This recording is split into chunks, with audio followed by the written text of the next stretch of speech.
as well as a man. He has really an excuse. It's Cardinal Dolan, and Cardinal Dolan is in Rome. I just left Rome. It's a beautiful service. But he's in Rome having to vote for the next pope. I got extremely upset. I said, you can't do that. This is much more important. He was actually torn, if you want to know the truth, which is pretty good. But he's on the council too, and he's a great guy, and I've known him for a long time.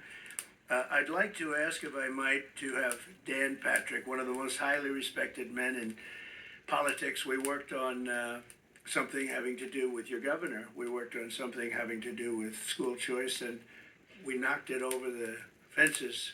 First to really, and that's the ultimate school choice in Texas. And he's been fighting for it for years, and we got it over the line pretty easily, as it turned out. So please come up and speak. Thank you.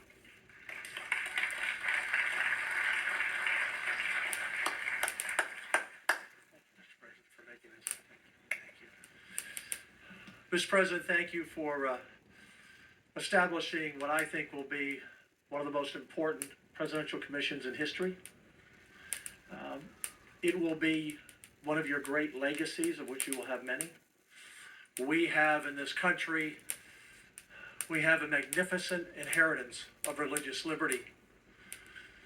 And every believer today, no matter your faith, has a claim to that inheritance.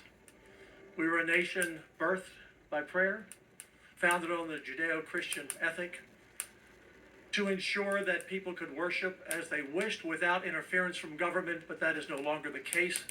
The last administration attacked people of faith for 4 years. There's a saying that no one should get between a doctor and a patient. I think we would say no one should get between God and a believer. No one should get between God and those seeking Him.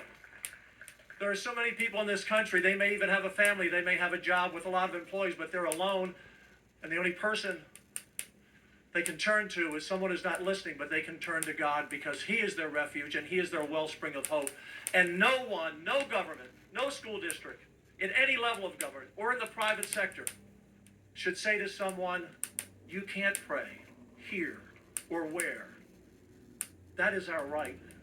That is our right. And Mr. President, you have given us an incredible committee. I'm a little overwhelmed. I feel like a pair of brown shoes in a room full of tuxedos, if you want to know. These are high caliber, the foremost faith leaders, scholars, thinkers that you've put together. So on this day, Mr. President, on this day, you are restoring